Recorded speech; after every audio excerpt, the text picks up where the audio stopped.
and how are you? I hope you will be fine. And today we are going to discuss about chemistry in this topic of organometallic compounds. Before I am today going to discuss in chemistry. What is chemistry? Chemistry in which study about the structure, formula, and extras are called as chemistry. It is two types. First, organic and inorganic. The inorganic chemistry क्या है?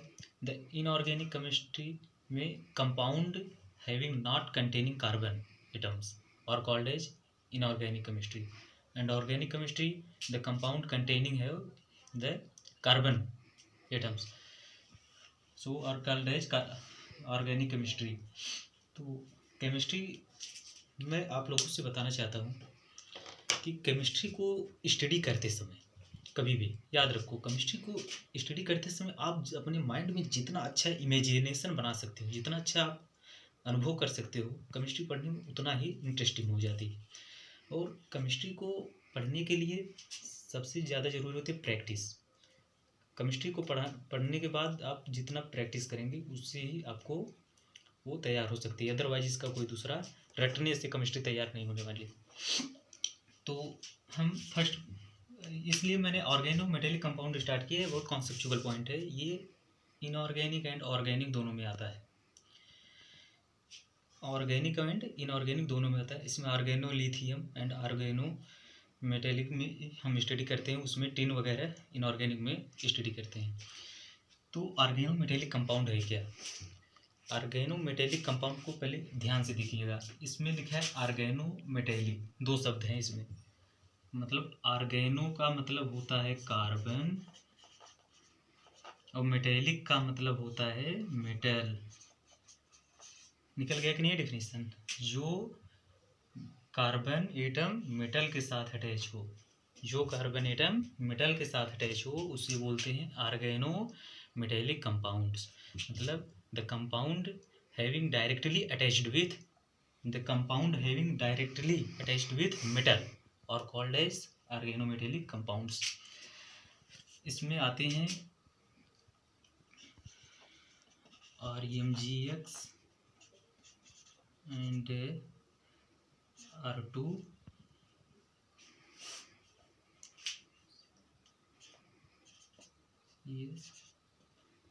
ETC. अब आपका आता है organometallic compound. ये हो गए. अब ऑर्गेनोमेटेलिक कंपाउंड जो है ये 3 पार्ट्स में होते हैं. फर्स्ट होता है आपका आयनिक, सेकंड होता है आपका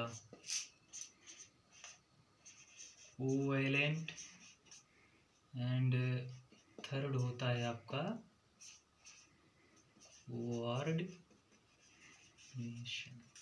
कोऑर्डिनेशन.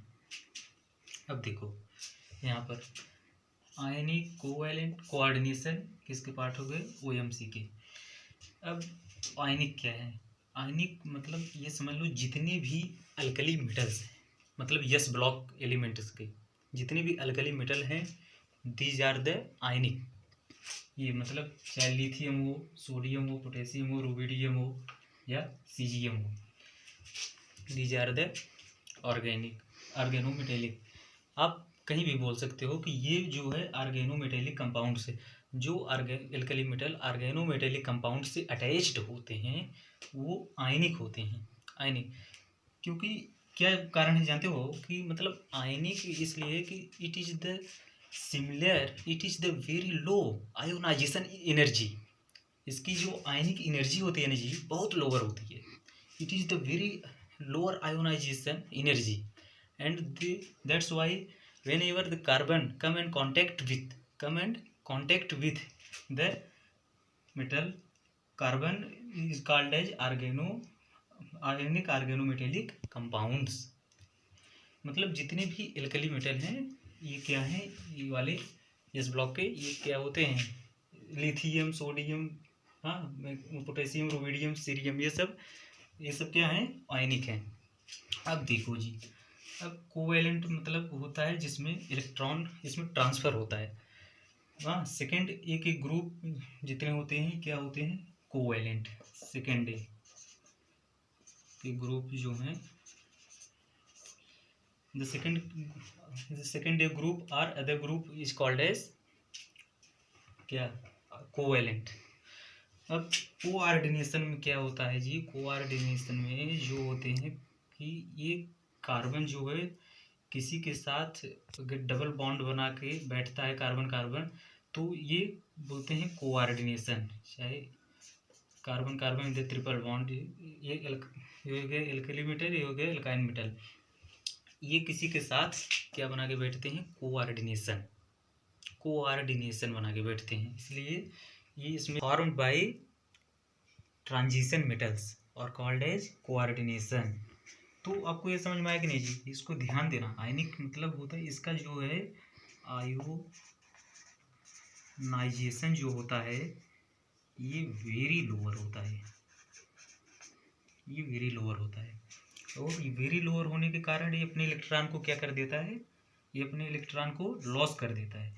और ये मतलब क्या होता है, लूजिंग, जब ये कार्बन के कांटेक्ट में आता है तो ये लूज कर देता है, और मेटल जो है गेनर इसके इलेक्ट्रॉन को गेन कर लेता है। इसकी वजह से आयन ये जो होते हैं पूरे क्या, यस ब्लॉक में जितने अल्कली मेटल होते हैं, अल्कली मेटल होते हैं वे सभी क्या होते हैं, आयनिक होते हैं, आयनिक। और ये जो है सेकेंड डे के ग्रुप, सेकेंड डे के ग्रुप ये these are the second group, ये होते, इसका क्या होता है, इसमें ये ट्रांसफर होता है और इसमें क्या होता है, ट्रांजिशन। ठीक, अब हम बात करेंगे आपसे ग्रिगनार्ड रिएक्शन क्या है।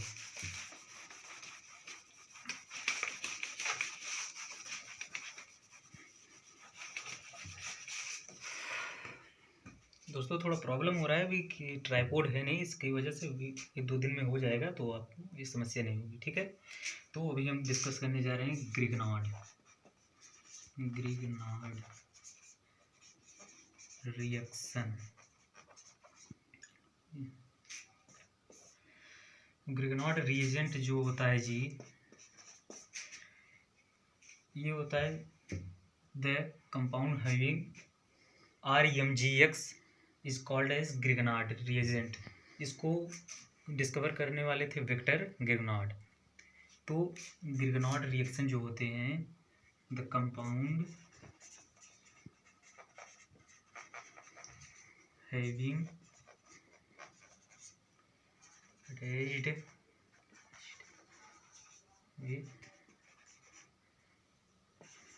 RMGX, इसी कंपाउंड से अटैच होते हैं, और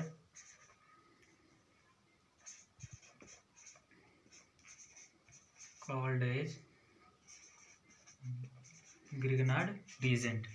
RMGX जो होता है यही ग्रिगनार्ड रिएजेंट होता है। ये कंपाउंड जो Mg जो होता है इसको हम आर्गेनो मैग्नीशियम कंपाउंड या आर्गेनो मेटेलिक कंपाउंड इसलिए होते हैं, ये मेटल से अटैच्ड होता है, इसलिए ग्रिगनार्ड रिएक्शन में RMGX का बहुत बड़ा रोल होता है। इसको खोज करने वाले जो थे Victor Grignard.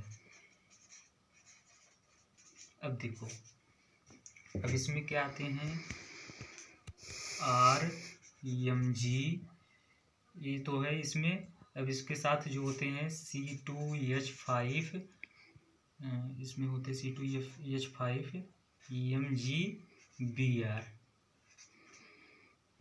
Phenyl magnesium bromide, और एक होते हैं आपके CH3 MgBr, ये इससे अटैच होते हैं। मतलब जितने भी एल्कली ग्रुप हैं ये मेटल से अटैच्ड होते हैं। The compound having attached with RMGX are called as Grignard. लेकिन इसमें एक रिस्ट्रिक्शन है, वो रिस्ट्रिक्शन ये है कि सभी जो है Grignard reaction organo metallic compound हो सकते हैं। सभी Grignard reagent organo metallic compound हो सकते हैं, बट सभी मतलब ऑर्गेनो मेटेलिक कंपाउंड ग्रिगनार्ड नहीं हो सकते। मतलब all these Grignard reagent are all these Grignard reagents are organometallic and all organometallic not converted into Grignard reagent. So thank you for watching this video. and आप लोगों को मैं बताना चाहता हूँ कि आज फर्स्ट वीडियो में जो कुछ भी प्रॉब्लम हुआ होगा उसके लिए सॉरी। एंड मैं प्रयास करूँगा अच्छे से अच्छे वीडियो आपको देने के लिए। फर्स्ट वीडियो था इसलिए थैंक यू। फिर मिलते हैं अगली मुलाकात में इसी चैप्टर के साथ। बने रहिए मेरे साथ। धन्यवाद।